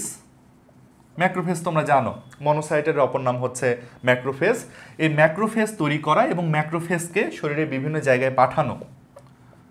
ম্যাক্রোফেজ তৈরি এবং ম্যাক্রোফেজকে বিভিন্ন স্থানে পাঠানো। এবং আরও একটা কাজ হচ্ছে অ্যান্টিবডি তৈরি। তোমরা জানো যে লিম্ফোসাইটের ভেতর থেকে কিন্তু অ্যান্টিবডি তৈরি হয়। তাহলে সাদা সাদা মজ্জা যেটা, সেটা কিন্তু শ্বেত রক্তকণিকা নিয়ে কাজ করলো, মোটামুটি রোগ প্রতিরোধ ক্ষমতার জন্য কাজ করলো। এবং লাল মজ্জাটা কিন্তু পুরোপুরি রেড ব্লাড সেল নিয়ে কাজ করলো। লাল মজ্জাগুলো লোহিত রক্তকণিকাকে ভেঙে চুরে সেখান থেকে যে পাল্পগুলো পাওয়া যায়, যে বর্জ্যগুলো পাওয়া যায়, সেগুলোকে কিন্তু যকৃতের মধ্যে পাঠায় দেয়, এই যকৃতের মধ্যে পাঠায় দেয়। তাই তোমরা মনে রেখো যে প্লীহার সঙ্গে কিন্তু যকৃতের একটা ভালো কানেকশন আছে। আমার তো মনে হয় যে যকৃত এবং প্লীহার কাজ মোটামুটি সিমিলার, তাই না? তোমরা কিন্তু এই যে এই কাজগুলো যখন যকৃত পড়ছিলে তখন যকৃতের মধ্যেও দেখেছো, পরিপাক্ব শোষণ অধ্যায়ে যখন যকৃত পড়ছিলাম। তো আমার মনে হয় যে প্লীহা ছোট একটা যকৃত, এরকমই কিন্তু অনেকটা লাগে। এতক্ষণ তো জানলাম প্লীহার পরিচয়, এখন কথা হচ্ছে প্লীহা লসিকা তন্ত্রের সঙ্গে কিভাবে সম্পর্কীয়। দেখো, এই যে লিম্ফোসাইট, প্লীহা তো লিম্ফোসাইট তৈরি করছে, প্লীহা তো এই যে অ্যান্টিবডি তৈরি করছে, এই যে অ্যান্টিবডি, লিম্ফোসাইট, এগুলো তো লসিকারই অংশ। তাহলে লসিকার একটা বড় অংশ প্লীহার মধ্যে তৈরি হয়। এছাড়াও প্লীহা যেহেতু বেশ বড় একটা অঙ্গ, একটা ফুলানো অঙ্গ, তাই প্লীহার মধ্যে প্রচুর পরিমাণে লসিকা জমা থাকে।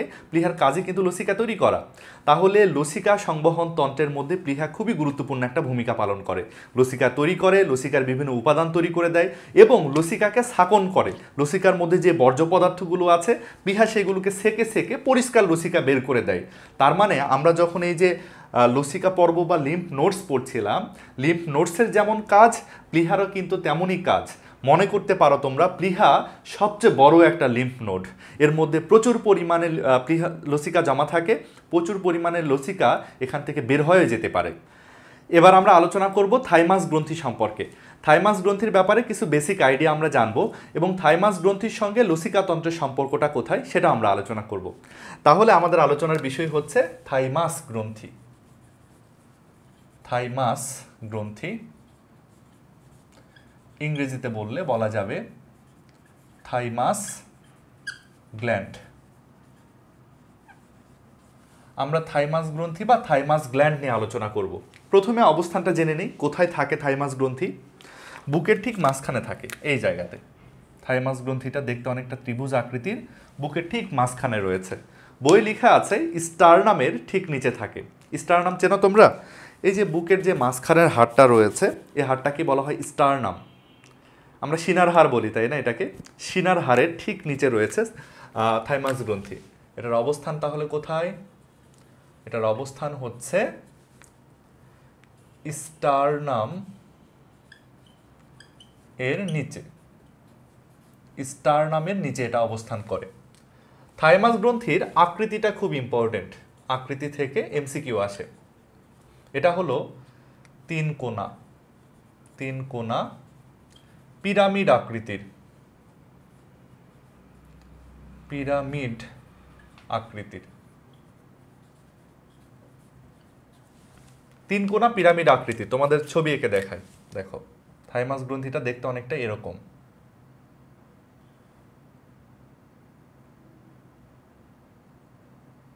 দুইটা পিস থাকে এবং দুইটা পিস মোটামুটি জয়েন্টেড অবস্থায় থাকে। তারপরও দুটা মাথা একটু আলাদা হয়ে যায়, দ্বিখণ্ডিত, মাথাটা দ্বিখণ্ডিত, দেখতে এরকম ছোট ছোট লোবযুক্ত, ছোট ছোট দানাযুক্ত। থাইমাস গ্রন্থিটা অনেকটা এরকম দেখতে, বুকে ঠিক মাঝখানে থাকে, বেশ নরম। এই গ্রন্থিটার নামই হচ্ছে থাইমাস গ্রন্থি। এর সঙ্গে লসিকা তন্ত্রের সম্পর্কটা কোথায় সেটা আমাদের জানতে হবে। থাইমাস গ্রন্থি থেকে নিঃসৃত হরমোনগুলো সম্পর্কে জেনে নেই, এটাই সবচেয়ে গুরুত্বপূর্ণ পার্ট। থাইমাস গ্রন্থি থেকে কোন কোন হরমোনগুলো ক্ষরণ হয়?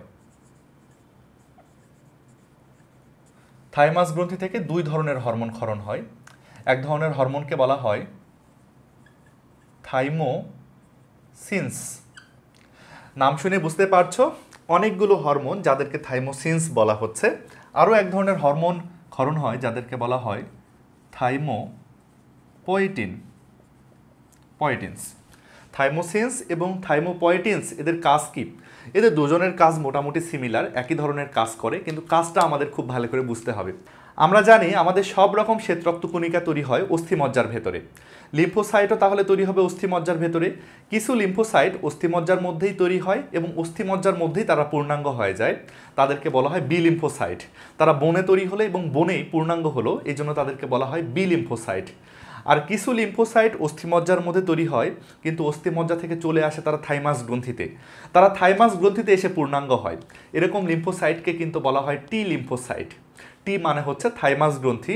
থাইমাস গ্রন্থিতে যারা বড় হয়, থাইমাস গ্রন্থিতে যে লিম্ফোসাইটগুলো পূর্ণাঙ্গ হয় তাদেরকে বলা হয় কিন্তু টি লিম্ফোসাইট বা টি সেলস।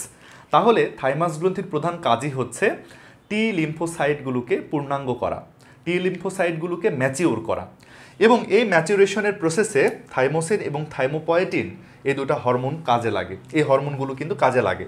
তাহলে থাইমাস গ্রন্থির কাজই হচ্ছে টি লিম্ফোসাইটগুলোকে ম্যাচিওর করা। যেটা হয় তাহলে দেখো, ইমম্যাচিওর টি সেলস বা ইমম্যাচিওর টি লিম্ফোসাইটগুলো চলে আসে থাইমাস গ্রন্থিতে, এবং থাইমাস গ্রন্থি তাদেরকে কি করে ফেলে, তাদেরকে ম্যাচিওর টি সেলসে কনভার্ট করে ফেলে। তাহলে থাইমাস গ্রন্থির প্রধান কাজই হচ্ছে এইটা, টি সেলসগুলোকে পূর্ণাঙ্গ করা বা ম্যাচিওর করা। এবং শুধু তাই নয়, নানান ধরনের কিন্তু টি সেলস রয়েছে। টি সেলসগুলো নানান রকম কাজ করে, এই জন্য নানান রকম টি সেলস পাওয়া যায়। কিছু টি সেলস জীবাণুর বর্ণনা মনে রাখে, তাদেরকে কিন্তু বলা হয় মেমোরি টি সেলস। কিছু টি সেলস যারা জীবাণুকে সরাসরি মেরে ফেলতে পারে, তাদেরকে বলা হয় সাইটোটক্সিক টি সেলস। কিছু টি সেলস অন্যান্য যেই রোগ প্রতিরোধ ক্ষমতা তাদেরকে সতর্ক করে, তাদেরকে বলে হেল্পার টি সেলস। নানান রকম টি সেলস তৈরি করা, মেমোরি টি সেলস, হেল্পার টি সেলস, তারপরে হচ্ছে সাইটোটক্সিক টি সেলস, আরও অনেক রকম টি সেলস রয়েছে। সব রকম টি সেলস তৈরি করা এটাও কিন্তু এই থাইমাস গ্রন্থির কাজ। মোট কথায় টি সেলস নিয়ে কাজকাম করা এটাই কিন্তু থাইমাস গ্রন্থির প্রধান কাজ। টি সেলস নিয়ে কাজ করা মানেই কিন্তু রোগ প্রতিরোধ নিয়ে কাজ করা। তাহলে রোগ প্রতিরোধ নিয়ে কাজ করাই কিন্তু থাইমাস গ্রন্থির প্রধান কাজ। এখন কথা হচ্ছে লসিকা তন্ত্রের সঙ্গে এর সম্পর্কটা কোথায়। লসিকার কিন্তু একটা বড় অংশ লিম্ফোসাইট দিয়ে গঠিত। লসিকার মধ্যে প্রচুর পরিমাণে লিম্ফোসাইট পাওয়া যায়, আর এই লিম্ফোসাইটগুলো আসা থেকে থাইমাস গ্রন্থি থেকে। তাহলে থাইমাস গ্রন্থি যেহেতু লিম্ফোসাইট তৈরি করছে, লিম্ফোসাইট তৈরি করা মানেই কিন্তু লসিকা তৈরি করা। এজন্য কিন্তু থাইমাস গ্রন্থিকে গুরুত্বপূর্ণ একটা লিম্ফ গ্ল্যান্ড বা লসিকা গ্রন্থি বলা হয়। তাহলে আমরা মনে রাখবো লসিকার গুরুত্বপূর্ণ উপাদানগুলো কিন্তু থাইমাস গ্রন্থি থেকে তৈরি হয়। এজন্য থাইমাস গ্রন্থিকে একটা লসিকা গ্রন্থি মনে করা হয়। এবার আমরা আরও একটা লসিকা গ্রন্থি নিয়ে আলোচনা করব, যার নাম হচ্ছে লাল অস্থিমজ্জা বা রেড বোন ম্যারো। লাল অস্থিমজ্জা কিভাবে লসিকা গ্রন্থির অন্তর্ভুক্ত সেটা একটু ব্যাখ্যা করছি। দেখো, লসিকা বানাতে দুইটা শ্বেত রক্তকণিকা লাগে, নাম হচ্ছে লিম্ফোসাইট এবং মনোসাইট। আমরা জানি সকল রক্তকণিকা কিন্তু লাল অস্থিমজ্জার মধ্যে তৈরি হয়। তাহলে লিম্ফোসাইট এবং মনোসাইট এগুলোও কিন্তু লাল অস্থিমজ্জার মধ্যেই তৈরি হবে। তাহলে লসিকার মূল উপাদানগুলো লাল অস্থিমজ্জার মধ্যেই তৈরি হচ্ছে, এজন্য লাল অস্থিমজ্জাকে কিন্তু লসিকা গ্রন্থি বলা হচ্ছে। লাল অস্থিমজ্জা তাহলে লসিকার কিছু উপাদান তৈরি করে, লিম্ফোসাইট মনোসাইট তৈরি করে, এজন্য লাল অস্থিমজ্জা কিন্তু লসিকা গ্রন্থির অন্তর্ভুক্ত। লাল অস্থিমজ্জা নিয়ে বেশি কিছু বলার নাই, তোমরা জানো যে অস্থির মধ্যে লাল লাল কিছু পদার্থ পাওয়া যায়, সেগুলোই হচ্ছে লাল অস্থিমজ্জা। আমরা অনেক সময় অস্থির মধ্যে সাদা সাদা কিছু পদার্থও দেখতে পাই, সেগুলোর নাম কিন্তু সাদা অস্থিমজ্জা। আমরা গরুর যে নালী আছে বা নেহারি যেটাকে আমরা বলি, তার মধ্যে কিন্তু একটু সাদা বা হলুদ টাইপের অস্থিমজ্জা পাওয়া যায়, সেটা সাদা অস্থিমজ্জা, ওইটা না। হাড়ের মাথাতে অথবা সিনার হাড়ে যে লাল লাল পদার্থগুলো পাওয়া যায় সেগুলাই হচ্ছে লাল অস্থিমজ্জা। এই লাল অস্থিমজ্জাগুলাই কিন্তু বিভিন্ন রক্তকণিকা তৈরিতে গুরুত্বপূর্ণ ভূমিকা পালন করে। দুইটা দরকারি তথ্য মনে রেখো ভালো করে। শিশুদের শরীরের মোটামুটি সব হাড়ের মধ্যে লাল অস্থিমজ্জা থাকে, কিন্তু আমরা যখন প্রাপ্তবয়স্ক হয়ে যাই আমাদের সব হাড়ের সব জায়গায় আর লাল অস্থিমজ্জা থাকে না। বিশেষ করে আমাদের মেরুদণ্ডের হাড়ে এবং বুকের যে হাড়গুলো রয়েছে এগুলোতে লাল অস্থিমজ্জার পরিমাণ বেশি। হাত পায়ের যে হাড়গুলো রয়েছে, হিউমেরাস রয়েছে, ফিমার রয়েছে, টিবিয়া ফিবুলা বা রেডিয়াস আলনা রয়েছে, এই হাড়গুলোর শুধু শীর্ষ দেশে, মনে করো হাতের এই হাড়ের শুধু শীর্ষতে অল্প একটু লাল অস্থিমজ্জা রয়েছে, পায়ের হাড়ের শীর্ষতে অল্প একটু লাল অস্থিমজ্জা রয়েছে, কিন্তু মেরুদণ্ডের হাড় এবং বুকের হাড়ের ভেতরে অনেক বেশি লাল অস্থিমজ্জা বিদ্যমান। তোমরা নিজেরাও খেয়াল করেছো, গরু ছাগলের যখন আমরা হাড় খেতে যাই দেখি যে সিনার হাড়ের মধ্যে লাল অস্থিমজ্জা বেশি পাওয়া যায়, এবং হাত পায়ের হাড় যেগুলোকে আমরা নেহারি বলছি তার মধ্যে কিন্তু লাল অস্থিমজ্জা থাকে না। এমনি তোমাদের এগুলো জানানোর জন্য বললাম, মুখস্থ রাখতে হবে এমন না। তাহলে লাল অস্থিমজ্জাগুলোই কিন্তু বিভিন্ন রক্তকণিকা তৈরি করে। লাল অস্থিমজ্জা যেহেতু লিম্ফোসাইট মনোসাইট তৈরি করে, এবং লিম্ফোসাইট মনোসাইট যেহেতু লসিকার অংশ, এজন্য লাল অস্থিমজ্জাকে লসিকা গ্রন্থি বলা হচ্ছে। এবার আমরা আলোচনা করব লিম্ফয়েড অর্গান সম্পর্কে। যদিও আমরা ইতোমধ্যে লিম্ফয়েড অর্গান সম্পর্কে পড়েছি, তারপরও আমাদের জানতে হবে কোন জিনিসটা আসলে লিম্ফয়েড অর্গান। কারণ পরীক্ষায় এখান থেকে প্রশ্ন আসে, পরীক্ষায় এভাবে প্রশ্ন আসে যে নিচের কোনটা লিম্ফয়েড অর্গান অথবা নিচের কোনটা লিম্ফয়েড অর্গান নয়। তাহলে আমাদের আলোচনার বিষয় হচ্ছে lymphoid organ, lymphoid organs. Lymphoid organs আমাদের আলোচনার বিষয়। লিম্ফয়েড অর্গানের সংজ্ঞাটা একটু মনে রাখবো আমরা, এভাবে মনে রাখবো, যে সকল অঙ্গ লসিকা উৎপাদন করে, লসিকাকে পরিবহন করে, লসিকাকে প্রক্রিয়াজাত করে, মানে লসিকা নিয়ে কাজ করে, লিম্ফ নিয়ে কাজ করে, এমন সমস্ত অঙ্গই হবে লিম্ফয়েড অর্গান। লসিকা নিয়ে কাজ করবে এমন সমস্ত অঙ্গই হবে লিম্ফয়েড অর্গান। তার মানে পুরা লসিকা তন্ত্রকেই বলবো আমরা লিম্ফয়েড অর্গান। পুরা লসিকা তন্ত্রতে যত অঙ্গ জড়িত সবাই লিম্ফয়েড অর্গান। লসিকা উৎপাদন, লসিকা প্রক্রিয়াজাতকরণে এই সমস্ত অঙ্গ কিন্তু কাজ করে, এরা সবাই লিম্ফয়েড অর্গান। তার মানে এই লসিকা পর্ব, টনসিল, প্লিহা, থাইমাস, লাল অস্থিমজ্জা, ওখানে লসিকা নালী, সবাই লিম্ফয়েড অর্গান। লিম্ফয়েড অর্গানকে প্রধানত দুই ভাগে ভাগ করা হয়, প্রাইমারি লিম্ফয়েড অর্গান এবং সেকেন্ডারি লিম্ফয়েড অর্গান। তাহলে প্রথমে লিখে ফেলি প্রাইমারি লিম্ফয়েড অর্গানস, আরেকগুলো হচ্ছে সেকেন্ডারি লিম্ফয়েড অর্গানস।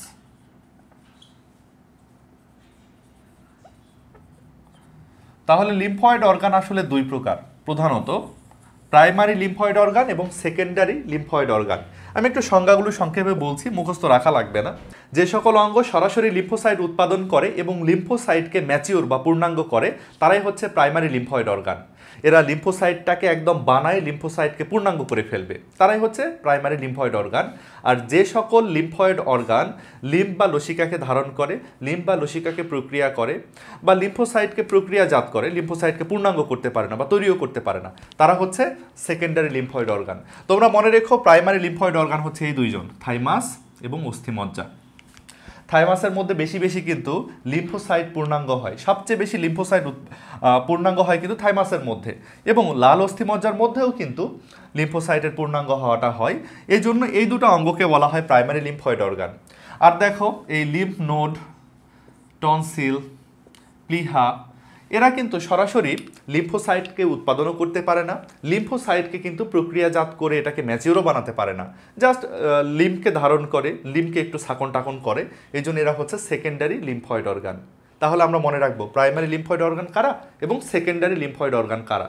আরও এক ধরনের লিম্ফয়েড অর্গান রয়েছে, সেটা এই ক্লাসিফিকেশনের মধ্যে না, একটু বাইরে, স্পেশাল একটা ব্যাপার, বলা হয় tertiary lymphoid organ. Tertiary lymphoid organ, tertiary lymphoid organs কারা? কারা টারশিয়ারি লিম্ফয়েড অর্গান? বিভিন্ন রকম ক্যান্সার আমাদের শরীরে হয়, ক্যান্সারের যেই টিস্যুটা রয়েছে সেটা হচ্ছে টারশিয়ারি লিম্ফয়েড অর্গান, কারণ সেখানে প্রচুর পরিমাণে লিম্ফোসাইট যে জমা হয়। ক্যান্সার, টিউমার, আমাদের শরীরের মধ্যে যে কোনো অ্যাবনর্মাল যে কোষপিণ্ড তৈরি হবে, যে কোনো অ্যাবনর্মাল টিস্যু তৈরি হবে, সেখানে প্রচুর লিম্ফোসাইট যে জমা হয় বলে সেগুলোকে বলি আমরা কি টারশিয়ারি লিম্ফয়েড অর্গান। আমি একটু লিখি, ক্যান্সার, টিউমার, এরা হচ্ছে তাহলে টারশিয়ারি লিম্ফয়েড অর্গান। তাহলে লিম্ফয়েড অর্গান আশা করি ক্লিয়ার হয়েছে। ভর্তি পরীক্ষায় প্রশ্ন এসেছিল নিচের কোনটা লিম্ফয়েড অর্গান নয়। অপশনে ছিল অনেকটা এরকম, লাল অস্থিমজ্জা, থাইমাস, প্লিহা এবং যকৃৎ। দেখো যকৃতের সঙ্গে কিন্তু লিম্ফের খুব বেশি সম্পর্ক নাই, এজন্য যকৃৎ কিন্তু কোনো লিম্ফয়েড অর্গান নয়, এভাবে উত্তর দিতে হবে। এবার আমরা আলোচনা করব লসিকার সংবহন সম্পর্কে। যদিও আমরা লসিকার সংবহন সম্পর্কে ইতোমধ্যেই জানি, তারপরও টপিকটা আমরা আরও একবার রিভিশন করে নিই। লক্ষ্য করো, লসিকার সংবহন কিন্তু রক্ত সংবহনের সঙ্গে জড়িত, এজন্য লসিকার সংবহন পড়ার আগে আমরা রক্ত সংবহন তন্ত্রটাকে আরেকবার দেখি। দেখো আমাদের রক্ত সংবহন তন্ত্রের শুরুটাই হয় কিন্তু হৃৎপিণ্ড থেকে। হৃৎপিণ্ড থেকে রক্তটা বেরিয়ে আসে, কোথায় চলে আসে রক্তটা? ধমনীতে। ধমনীর মাধ্যমে রক্তগুলো চলে আসে কৈশিক জালিকাতে। কৈশিক জালিকাতে, কৈশিক জালিকার মাধ্যমে রক্তগুলো চলে যায় দেহের বিভিন্ন কোষে। দেহের বিভিন্ন কোষে রক্তগুলো চলে গেল। এবার বিভিন্ন কোষ রক্তগুলোকে আবার ফেরত দেয়। কোথায় ফেরত দেয় রক্তগুলোকে? আবার কৈশিক জালিকাতেই ফেরত দেয়। আমরা কিন্তু আগে এটা ছবি এঁকে এঁকেও দেখেছি। তাহলে হৃৎপিণ্ড থেকে রক্তগুলো ধমনীতে আসে, ধমনী থেকে আসে কৈশিক জালিকাতে, কৈশিক জালিকা থেকে আসে বিভিন্ন কোষে, কোষ থেকে আবার চলে যায় কিন্তু কৈশিক জালিকাতে। কিন্তু কোষের ফাঁকে ফাঁকে কিছু রক্তরস থেকে যায়, কোষের ফাঁকে ফাঁকে কিছু রক্তরস থেকে যায়, কোষের ফাঁকে ফাঁকে যে রক্তরসগুলো থাকে এদেরকেই কিন্তু বলা হয় লসিকা। তার মানে এই নীল রঙের যে দানাগুলো দেখাচ্ছে তোমাদের, এগুলোই হচ্ছে লসিকা। এটাতে পরে আসছি। এবার দেখো, কৈশিক জালিকাগুলো গিয়ে একত্রে আবার একটা শিরাতে যুক্ত হয়। শিরাটা আবার এদিক দিয়ে হৃৎপিণ্ডতে ফেরত আসে। এদিকে কোষের ফাঁকে ফাঁকে যে লসিকাগুলো আটকে গেল, এদেরকেও কিন্তু এখান থেকে নিষ্কাশন করার প্রয়োজন। এই লসিকাগুলো লসিকা নালীর মাধ্যমে চলে যায় শিরার কাছে এবং শিরার মাধ্যমে তারা হৃৎপিণ্ডতে ফেরত যায়। এটা হচ্ছে তাহলে লসিকা নালী। তাহলে আমরা একটা জিনিস দেখতে পাচ্ছি, লসিকা নালীগুলো গিয়ে কিন্তু শিরার সঙ্গে যুক্ত হয় এবং শিরার মাধ্যমে তারা হৃৎপিণ্ডে পৌঁছায়। তাহলে লসিকা নালীগুলোর কিন্তু শিরার সঙ্গে একটা ভালো সম্পর্ক রয়েছে। এখানেও কিন্তু বিষয়টা আমি তোমাদের চিত্র এঁকে আগে দেখিয়েছিলাম। তোমরা একটা জিনিস লক্ষ্য করো তো, লসিকা কিন্তু সরাসরি টিস্যুর ফাঁকে ফাঁকে থেকে শিরাতে যাচ্ছে, শিরা থেকে হার্টে চলে যাচ্ছে। লক্ষ্য করো, লসিকা শুধু শিরার মাধ্যমে হৃৎপিণ্ডে ফিরে যাচ্ছে, লসিকা কিন্তু হৃৎপিণ্ড থেকে আসছে না, লসিকা শুধু ফিরে যাচ্ছে। এজন্য বলা হয় লসিকার সংবহনটা একমুখী সংবহন। লসিকার সংবহনটা হচ্ছে একমুখী সংবহন। একমুখী সংবহন এটাকে ইংরেজিতে বলা হয় ইউনিডাইরেকশনাল সংবহন। লসিকার সংবহনটা হচ্ছে একমুখী সংবহন। কখনোই হৃৎপিণ্ড থেকে লসিকা আসে না, লসিকা শুধু ফিরে যায়, তাই লসিকার সংবহনকে বলা হচ্ছে একমুখী সংবহন। এই বিষয়টা আরও সংক্ষেপে আরও একবার তোমাদের বোঝায়। নর্মালি রক্ত সংবহনের বেলায় কি হয় দেখো, নর্মালি রক্ত সংবহনের বেলায় এরকম হয়, হৃৎপিণ্ড থেকে পেশিতে রক্ত আসে, এটা ধমনির মাধ্যমে আসে এবং পেশি থেকে রক্ত আবার হৃৎপিণ্ডতে ফেরত যায়, সেটা শিরার মাধ্যমে ফেরত যায়। অর্থাৎ সাধারণত আমাদের রক্ত সংবহন তন্ত্র হচ্ছে দুইমুখী সংবহন প্রদর্শন করে, রক্ত যায় আবার রক্ত ফিরে আসে। কিন্তু লসিকার বেলায় যেটা হয়, পেশির চারপাশে যে লসিকাগুলো থাকে তারা শিরার মাধ্যমে শুধু হৃৎপিণ্ডে ফিরে যায়। লসিকা নালী শুধু লসিকাগুলোকে ফেরত পাঠায়, লসিকা আসে না, লসিকা শুধু ফিরে যায়। এজন্য লসিকার সংবহনকে কিন্তু বলা হচ্ছে একমুখী সংবহন। এবার লসিকা নালীতে ঘটা বেশ কিছু অসুখ বিসুখ নিয়ে আলোচনা করব। দেখো, শরীরের যে কোনো জায়গায় লসিকা উৎপাদন হয় এবং লসিকাগুলো লসিকা নালীর মাধ্যমে হৃৎপিণ্ডতে ফেরত আসে। মনে করো পায়ের মধ্যে লসিকা উৎপাদন হয়, হাতের মধ্যে লসিকা উৎপাদন হয়, এরা লসিকা নালীর মাধ্যমে হৃৎপিণ্ডের দিকে ফেরত আসে। এখন কোনো কারণে এই নালীগুলোর ভেতর দিয়ে যদি লসিকা ফেরত না আসতে পারে, তখন দেখা যায় হাত পা কিন্তু অনেকখানি ফুলে যায়। এই হাত পা ফুলে যাওয়ার ঘটনাটাকে বলা হচ্ছে কিন্তু এডিমা বা শোথ। কোনো অঙ্গতে লসিকা জমার কারণে সে অঙ্গটা ফুলে যাওয়াটাকে বলা হচ্ছে শোথ। ইংরেজিতে বললে বলা হচ্ছে এডিমা। তাহলে আমরা মনে রাখবো, আমাদের হাত পা অনেক সময় বিভিন্ন কারণে ফুলে যায়, সবগুলোকেই কিন্তু বলা হচ্ছে, ফুলে যাওয়াটাকেই কিন্তু বলা হচ্ছে শোথ বা এডিমা। হাত পা ফুলে যাচ্ছে তার মানে হচ্ছে এখানে লসিকা জমা হয়েছে। কোনো কারণে আমাদের হাত ভেঙে গেলে ফুলে যায়, আমাদের কিন্তু মচকে গেলে ফুলে যায়, আঘাত লাগলে ফুলে যায়, পুড়ে গেলে ফুলে যায়। এই যে ফুলে যাচ্ছে, ফুলে যাওয়াগুলাই কিন্তু হচ্ছে শোথ বা এডিমা। কেন ফুলছে বলো তো? কারণ এই জায়গাগুলোতে বেশি বেশি লসিকা জমা হচ্ছে আর লসিকাগুলো ফেরত আসতে পারছে না। ফেরত কিন্তু আরও একটা কারণে আসতে পারে না, এই লসিকা নালীগুলোর গায়ে কিন্তু কোনো শক্তি নাই। আমরা যখন নিজেরা নড়াচড়া করি তখন এই নড়াচড়ার শক্তিকে ব্যবহার করেই কিন্তু লসিকা নালীগুলোর ভেতর দিয়ে লসিকা প্রবাহিত হয়। যদি আমরা এক জায়গায় দীর্ঘ সময় ধরে দাঁড়ায় থাকি, তখন দেখা যায় পায়ের মধ্যে অনেকখানি লসিকা জমা হয়, কিন্তু তারা ফেরত আসতে পারে না। এই জন্য এক জায়গায় দাঁড়িয়ে থাকলে কিন্তু আমাদের হাত পা ফুলে যায়, এরকম কিন্তু হয়। এই জন্য আমাদের সবসময় কাজকামের মধ্যে থাকতে হবে। এক ধরনের কৃমির আক্রমণের কারণে এই লসিকা নালীগুলো নষ্ট হয়ে যায় এবং এর কারণে আমাদের হাত পায়ের মধ্যে অনেক লসিকা জমা হয়ে যায়। এভাবে যদি অনেকখানি হাত পা ফুলে যায়, তখন সেটাকে কিন্তু বলা হয় গোদরোগ। গোদরোগের নাম তোমরা হয়তো শুনেছ, গোদরোগ। এই গোদরোগ হলে কি হয়? তাহলে হাত পা অনেকখানি ফুলে যায়।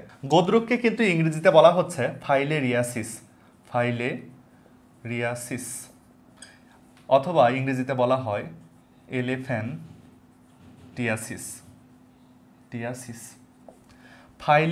ফাইলেরিয়া কৃমির কারণে এই গোদরোগটা হয় বলে ফাইলেরিয়াসিস বলা হচ্ছে। এলিফ্যান্টিয়াসিস বলা হচ্ছে কারণ হাত পা ফুলে হাতির মতো হয়ে যায়, হাতির হাত পায়ের মতো আমাদের হাত পা হয়ে যায় বলে এটাকে এলিফ্যান্টিয়াসিসে বলা হচ্ছে। তাহলে আমরা মনে রাখবো, কিছু কৃমি এসে লসিকা নালীকে বন্ধ করে দেয়, লসিকা নালী কাজ করে না, এজন্য লসিকা জমে যায় হাত পায়ে, হাত পা অনেক ফুলে যায়। এরকম অসুখকেই কিন্তু আমরা বলি হচ্ছে গোদরোগ। গোদের উপরে বিস্ফোরা বলে কিন্তু একটা বাগধারাও রয়েছে। মনে করো কারো গোদরোগ হয়েছে, হাত পা অনেক ফুলে গেছে, সে এমনিতেই কষ্ট পাচ্ছে, তার উপর আবার বিস্ফোরা হয়েছে, তখন দেখা যাচ্ছে সে আরও বেশি কষ্ট পাচ্ছে। কষ্টের উপরে কষ্ট, এরকম সিচুয়েশন বোঝাতে কিন্তু গোদের উপরে বিস্ফোরা এই বাগধারাটা ব্যবহার করা হয়। এখন আমরা একটা জিনিস শুধু মনে রাখবো যে কোন কৃমির কারণে এই গোদরোগটা হয়, এটা একটু এমসিকিউর জন্য আমরা মনে রাখতে পারি। গোদরোগের জন্য দায়ী যে কৃমি রয়েছে তার নাম হচ্ছে উচেরেরিয়া ব্যানক্রফটি। উচেরেরিয়া ব্যানক্রফটি অনেক কঠিন একটা বৈজ্ঞানিক নাম। উচেরার একজন বিজ্ঞানীর নাম, ব্যানক্রফট আরেকজন বিজ্ঞানীর নাম, তাদের নাম থেকেই কিন্তু নামকরণ করা হয়েছে উচেরেরিয়া ব্যানক্রফটি। এই কৃমিটাই কিন্তু আমাদের গোদরোগের জন্য দায়ী। আমরা লসিকা এবং লসিকা গ্রন্থি, পুরা লসিকা তন্ত্র সম্পর্কে অনেক কিছু আলোচনা করলাম। লসিকা সম্পর্কে একদম পরিষ্কার একটা ধারণা তোমাদের মধ্যে তৈরি হয়েছে বলে আমি আশা করছি। এখান থেকে যে কোনো কোশ্চেন আসলে আমরা আশা করি উত্তর দিতে পারবো।